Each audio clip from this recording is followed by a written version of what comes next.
শেখ, আমার প্রশ্ন হচ্ছে, আমাদের কিছু দিনী ভাই এবং আমি নিজেও আসলে আমাদের মসজিদ কিংবা আমাদের এলাকায় তো আসলে সালাফি বা হচ্ছে নাই, হানাফি সমাজ আমাদের এলাকা। তো আমরা হুম। বিশেষ করে আমি নিজেই যে সমস্যাটার সম্মুখীন হই জুম্মাবারে, বিশেষ করে আমার খুতবা পছন্দ হয় না, সেই কারণে আমি একটু দেরি করে যাই। আমার জন্য কিংবা আমাদের ভাইরা যারা এরকম যে মসজিদগুলোতে বেদাতি খুতবা হয়, সেই মসজিদগুলোতে কি ঠিক সময়ে যাবে? আশেপাশে ব্যবস্থা নেই, এমন অবস্থায় কি তারা ঠিক সময়ে মসজিদে যাবে? এই বিষয়ে জানতে চাচ্ছিলাম শেখ, না, তাদের যেহেতু বেদাতের খুতবাটা। কারণে আপনি নেকি থেকে কেন বঞ্চিত হবেন? কারণ যারা মসজিদে আগে ভাগে প্রথম ওয়াক্তে যাবে তাদের ফজিলত, দ্বিতীয় ওয়াক্তে যাবে তাদের ফজিলত, তো সকাল সকাল যাওয়ার কথা আসলে হাদিসের ব্যাখ্যা। সুতরাং যথাসাধ্য আগে যাওয়ার চেষ্টা করবেন, আগে যাবেন।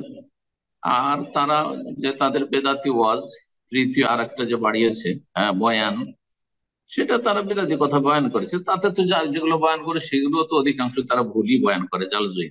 তো করবেনটা কি এই পরিস্থিতিতে? যদি সম্ভব হয় সেখান থেকে হিজরত করবেন, ভালো কোনো জায়গায় গিয়ে ঘর বাঁধবেন, যেখানে কোরআন সন্ন্যার চর্চা করতে পারবেন, সঠিক দিনের এলম শিখতে পারবেন, সহি শুদ্ধ আমল করতে পারবেন। আর্থিক সচ্ছলতা থাকলে অবশ্যই হিজরত করবেন, এই ক্ষেত্রে অবশ্যই হিজরত করবেন। আর যদি তা সম্ভব না হয়, তো আপনি তাদের বেদাতের কারণে আপনি বেশি নেকি থেকে কেন বঞ্চিত হবেন যে খুতবা শুরু হবে তারপরে যান? তবে গুনাহগার হবেন না, কারণ আগে ভাগে যাওয়াটা ওয়াজিব নয়।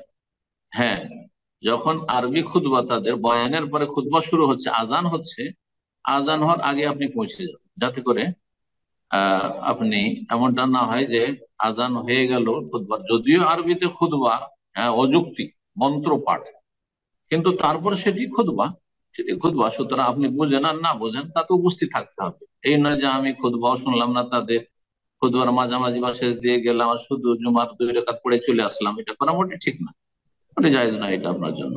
জাযাকাল্লাহ খাইর।